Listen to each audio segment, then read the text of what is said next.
आदरणीय अध्यक्ष जी, नए संसद भवन का ये प्रथम और ऐतिहासिक सत्र है। मैं सभी माननीय सांसदों को और सभी देशवासियों को बहुत बहुत शुभकामनाएं देता हूं। आदरणीय अध्यक्ष जी, आज प्रथम दिवस के प्रथम सत्र में नए सदन में आपने मुझे बात रखने के लिए अवसर दिया है, इसलिए मैं आपका बहुत बहुत आभार व्यक्त करता हूं। इस नए संसद भवन में मैं आप सभी माननीय सांसदों का भी हृदय से स्वागत करता हूं। ये अवसर कई मायनों में अभूतपूर्व है। आजादी के अमृत काल का ये उषा काल है और भारत अनेक सिद्धियों के साथ नए संकल्प लेकर के नए भवन में अपना भविष्य तय करने के लिए आगे बढ़ रहा है। विज्ञान जगत में चंद्रयान 3 की गगनचुंबी सफलता हर देशवासी को गर्व से भर देती। भारत की अध्यक्षता में G20 का असाधारण आयोजन विश्व में इच्छित प्रभाव, इस अर्थ में ये अद्वितीय उपलब्धियां हासिल करने वाला एक अवसर भारत के लिए बना। इसी आलोक में आज आधुनिक भारत और हमारे प्राचीन लोकतंत्र का प्रतीक नए संसद भवन का शुभारंभ हुआ है। सुखद संयोग है कि ये गणेश चतुर्थी का शुभ दिन है।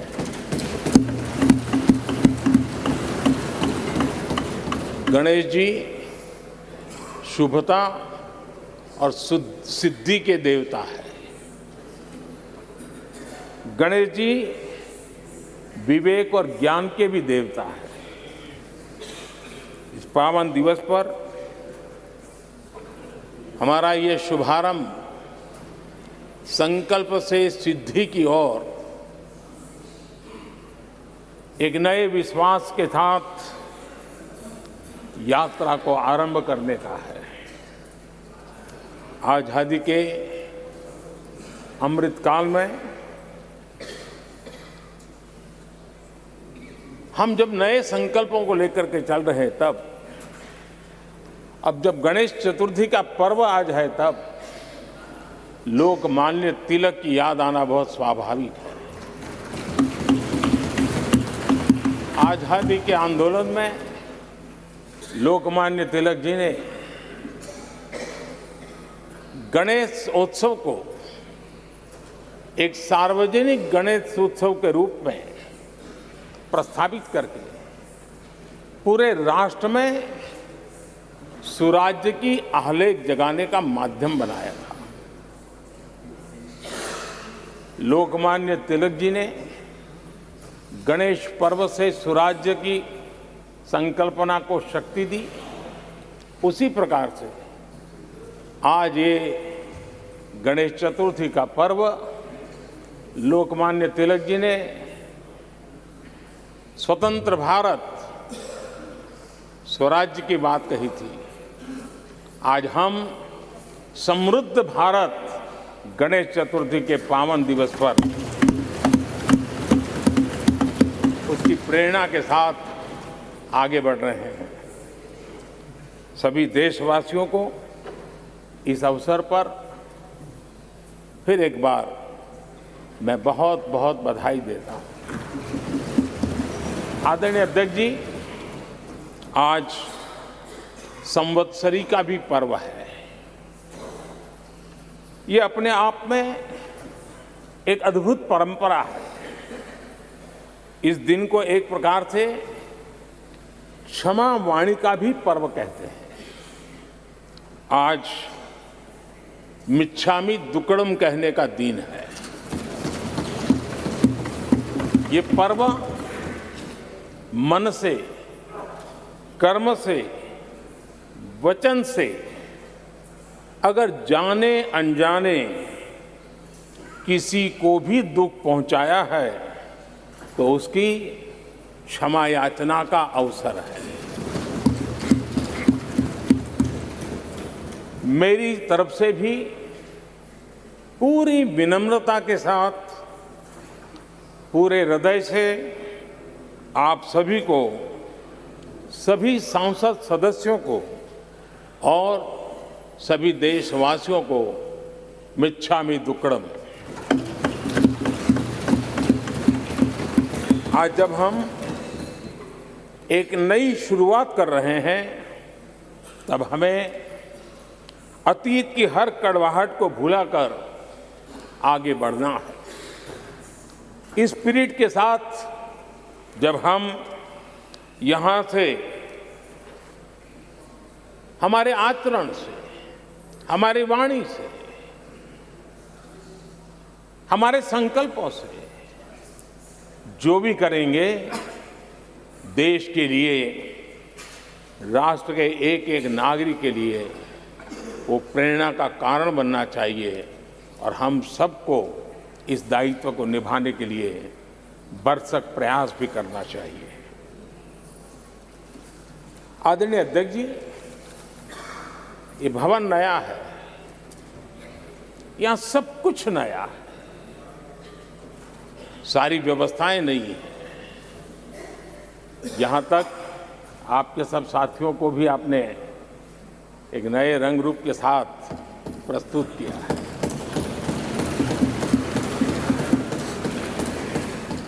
सब कुछ नया है, लेकिन यहां पर कल और आज को जोड़ती हुई एक बहुत बड़ी विरासत का प्रतीक भी मौजूद है। वो नया नहीं है, वो पुराना है और वो आजादी की पहली किरण का स्वयं साक्षी रहा है, जो आज अभी हमारे बीच उपस्थित है।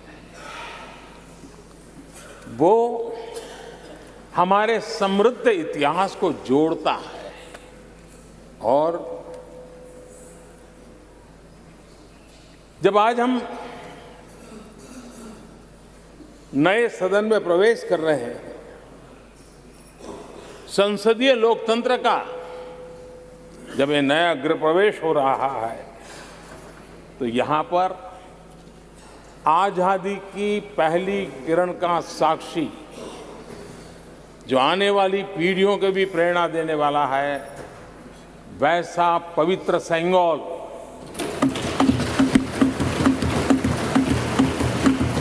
और ये वो सेंगोल है जिसको भारत के प्रथम प्रधानमंत्री पंडित नेहरू का स्पर्श हुआ था। ये पंडित नेहरू के हाथों में पूजा विधि कर करके आजादी के पर्व का प्रारंभ हुआ था और इसलिए एक बहुत महत्वपूर्ण अतीत को उसके साथ ये सेंगोल हमें जोड़ता है। तमिलनाडु की महान परंपरा का वो प्रतीक तो है ही, देश को जोड़ने का भी, देश की एकता का भी वो प्रतीक है।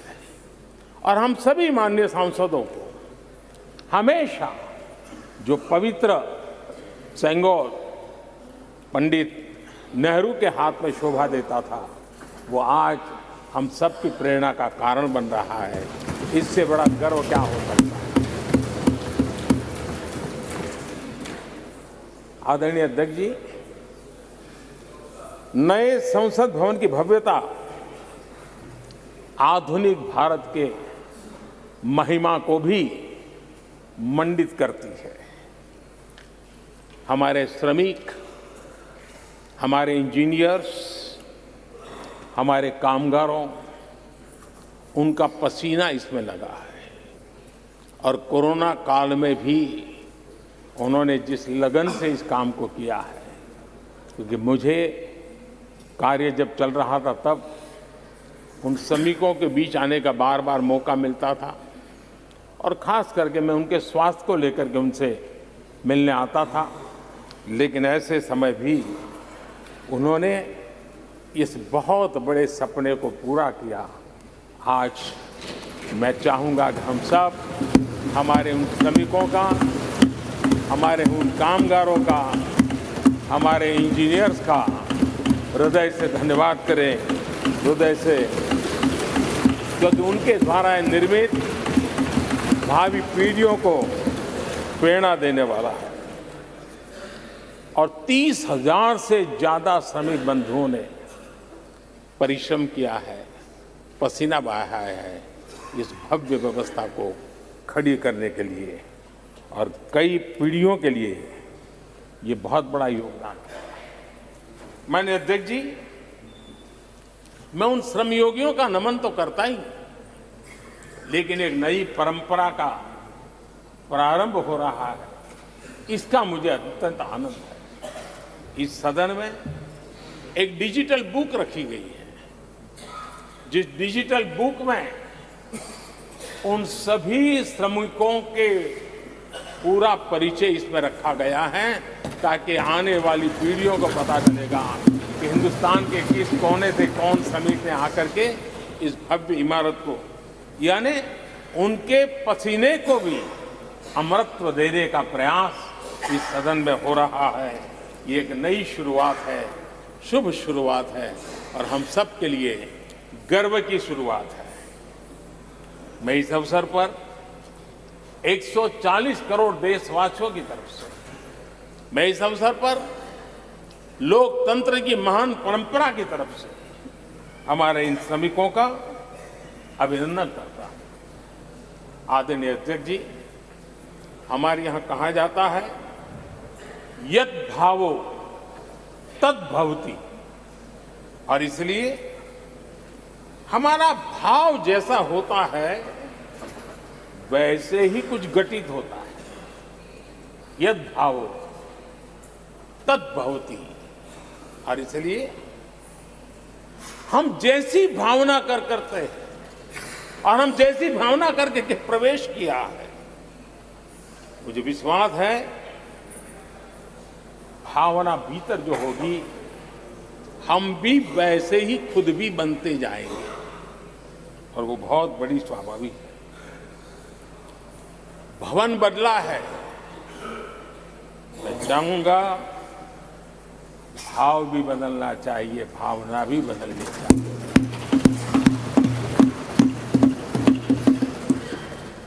संसद राष्ट्र सेवा का सर्वोच्च स्थान है। ये संसद दलहित के लिए नहीं है।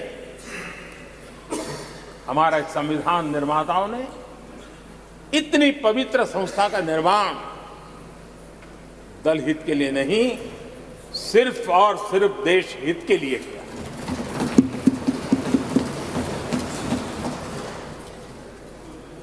नए भवन में हम सभी अपने वाणी से, विचार से, आचार से संविधान के जो स्पिरिट है उन मानदंडों को लेकर के, नए संकल्पों के अनुसार नई भाव को लेकर के, नई भावना को लेकर के, मैं आशा करता हूं अध्यक्ष जी, आप कल भी कह रहे थे, आज भी कह रहे थे, कभी स्पष्ट कह रहे थे, कभी थोड़ा लपेट कर भी कह रहे थे, हम सांसदों के व्यवहार के संबंध में मैं मेरी तरफ से आपको आश्वासन देता हूं कि हमारा पूरा प्रयास रहेगा और मैं चाहूंगा कि सदन के नेता के नाते हम सभी सांसद आपकी आशा अपेक्षा में खरे उतरें, हम अनुशासन का पालन करें, देश हमें देखता है। आप जैसा दिशा निर्देश करें। लेकिन माननीय अध्यक्ष जी, अभी चुनाव तो दूर है और जितना समय हमारे पास बचा है इस पार्लियामेंट के, मैं पक्का मानता हूं कि यहां जो व्यवहार होगा ये निर्धारित करेगा कि कौन यहां बैठने के लिए व्यवहार करता है और कौन वहां बैठने के लिए व्यवहार करता है। जो वहां ही बैठे रहना चाहता है उसका व्यवहार क्या होगा, और जो यहां आकर के भविष्य में बैठना चाहता है उसका व्यवहार क्या होगा, इसका फर्क बिल्कुल आने वाले महीनों में देश देखेगा और उनके बर्ताव से पता चलेगा। ये मुझे पूरा विश्वास है। आदरणीय अध्यक्ष जी, हमारे यहाँ वेदों में कहा गया है, सम्यच्च सब्रता भूत्वा वाचम वदत भद्रया, अर्थात हम सब एक मत होकर, एक समान संकल्प लेकर कल्याणकारी सार्थक संवाद करें। यहां हमारे विचार अलग हो सकते हैं, विमर्श अलग हो सकते हैं, लेकिन हमारे संकल्प एकजुट ही होते हैं, एकजुट ही रहते हैं, और इसलिए हमें उसकी एकजुटता के लिए भी भरपूर प्रयास करता रहना चाहिए। आदरणीय अध्यक्ष जी, हमारी संसद ने राष्ट्रहित के तमाम बड़े अवसरों पर ही इसी भावना से काम किया है। न कोई इधर का है न उधर का है, सब कोई राष्ट्र के लिए करते रहे। मुझे आशा है कि इस नई शुरुआत के साथ इस संवादीय के वातावरण में और इस संसद के पूरे डिबेट में हम उस भावना को जितनी ज्यादा मजबूत करेंगे, हमारी आने वाली पीढ़ियों को अवश्य हम प्रेरणा देंगे। संसदीय परंपराओं की जो लक्ष्मण रेखा है, उन लक्ष्मण रेखा का पालन हम सबको करना चाहिए, और वो स्पीकर महोदय की अपेक्षा को हमें जरूर पूरा करने की कोशिश करनी चाहिए। आदरणीय अध्यक्ष जी, लोकतंत्र में राजनीति, नीति और शक्ति का इस्तेमाल ये समाज में प्रभावी बदलाव का एक बहुत बड़ा माध्यम होता है, और इसलिए स्पेस हो या स्पोर्ट्स हो, स्टार्टअप्स हो या सेल्फ हेल्प ग्रुप हो, हर क्षेत्र में दुनिया भारतीय महिलाओं की ताकत देख रही है। G20 की अध्यक्षता, विमेन लेड डेवलपमेंट की चर्चा आज दुनिया इसका स्वागत कर रही है, स्वीकार कर रही है। दुनिया समझ रही है कि सिर्फ महिलाओं के विकास की बात इनफ नहीं है।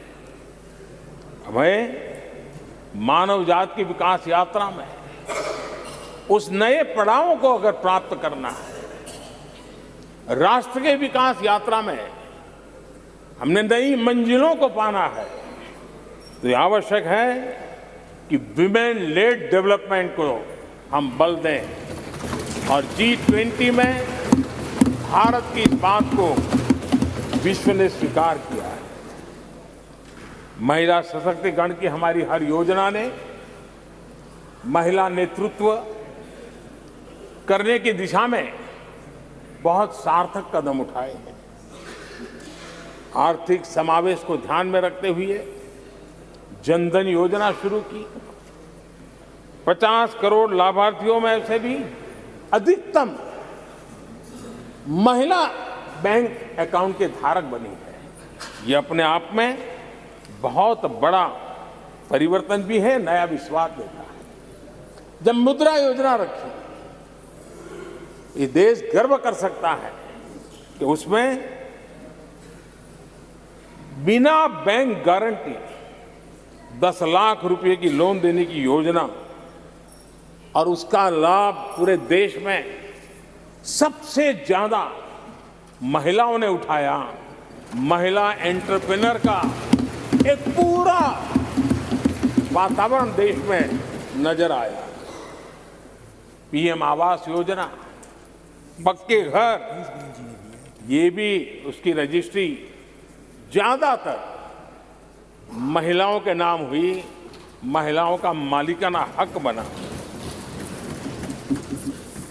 आदरणीय अध्यक्ष जी, हर देश की विकास यात्रा में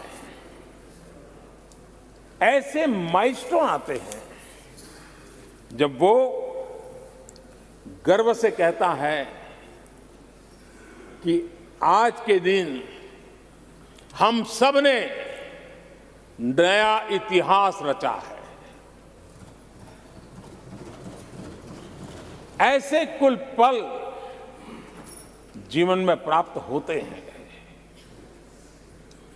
और आदरणीय अध्यक्ष जी, नए सदन के प्रथम सत्र के प्रथम भाषण में मैं बड़े विश्वास और गर्व से कह रहा हूं कि आज की ये पल,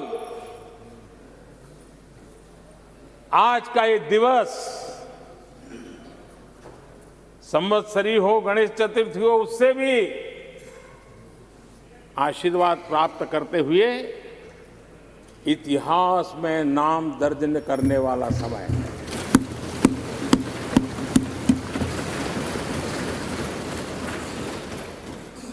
हम सब के लिए पल गर्व की पल है। अनेक वर्षों से महिला आरक्षण के संबंध में बहुत चर्चाएं हुई हैं, बहुत वाद विवाद हुए हैं। महिला आरक्षण को लेकर संसद में पहले भी कुछ प्रयास हुए हैं। 1996 में इससे जुड़ा बिल पहली बार पेश हुआ था। अटल जी के कार्यकाल में कई बार महिला आरक्षण का बिल पेश किया गया, कई बार, लेकिन उसे पार कराने के लिए आंकड़े नहीं जुटा पाए और उसके कारण वो सपना अधूरा रह गया। महिलाओं को अधिकार देने का, महिलाओं की शक्ति का उपयोग करने का वो काम, शायद ईश्वर ने ऐसे कई पवित्र काम के लिए मुझे चुना है।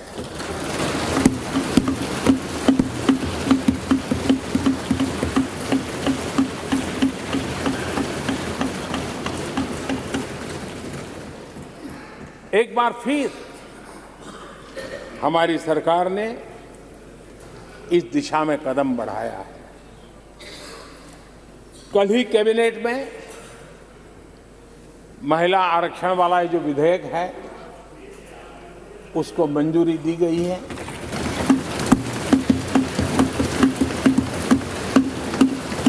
आज 19 सितंबर की ये तारीख इसीलिए इतिहास में अमरत्व को प्राप्त करने जा रहे हैं। आज जब महिलाएं हर सेक्टर में तेजी से आगे बढ़ रही हैं, नेतृत्व कर रही है, तो बहुत आवश्यक है कि नीति निर्धारण में, पॉलिसी मेकिंग में हमारी माताएं, बहनें, हमारी नारी शक्ति अधिकतम योगदान दें, ज्यादा से ज्यादा योगदान दें। योगदान ही नहीं, वे महत्वपूर्ण भूमिका निभाएं। आज इस ऐतिहासिक मौके पर नए संसद भवन में सदन की पहली कार्यवाही के रूप में उस कार्यवाही के अवसर पर देश के इस नए बदलाव का आह्वान किया है और देश की नारी शक्ति के लिए सभी सांसद मिलकर के नए प्रवेश द्वार खोल दें, इसका आरंभ हम इस महत्वपूर्ण निर्णय से करने जा रहे हैं। विमेन लेड डेवलपमेंट के अपने संकल्प को आगे बढ़ाते हुए हमारी सरकार आज एक प्रमुख संविधान संशोधन विधेयक प्रस्तुत कर रही है। इस विधेयक का लक्ष्य लोकसभा और विधानसभाओं में महिलाओं की भागीदारी का विस्तार करने का है। नारी शक्ति वंदन अधिनियम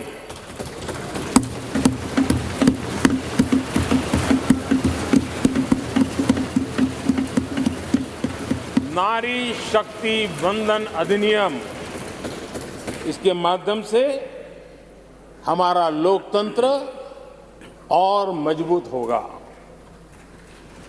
मैं देश की माताओं, बहनों, बेटियों को नारी शक्ति वंदन अधिनियम के लिए बहुत बहुत बधाई दूंगा।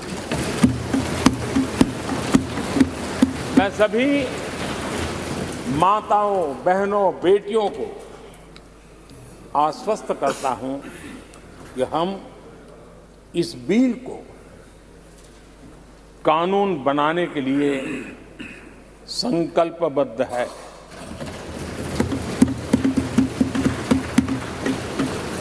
मैं इस सदन में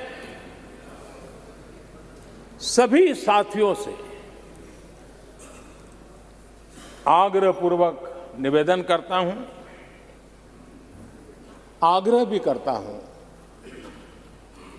और जब एक पावन शुरुआत हो रही है, पावक विचार हमारे सामने आया है, तो सर्वसम्मति से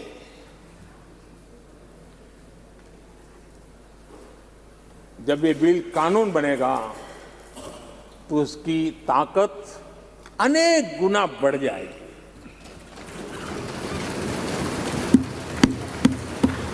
और इसलिए मैं सभी माननीय सांसदों से, दोनों सदन के सभी माननीय सांसदों से इसे सर्वसम्मति से पारित करने के लिए प्रार्थना करते हुए आपका आभार व्यक्त करता हूं कि इस नए सदन के प्रथम सत्र में मुझे आपने मेरी भावनाओं को व्यक्त करने का अवसर दिया। बहुत बहुत धन्यवाद।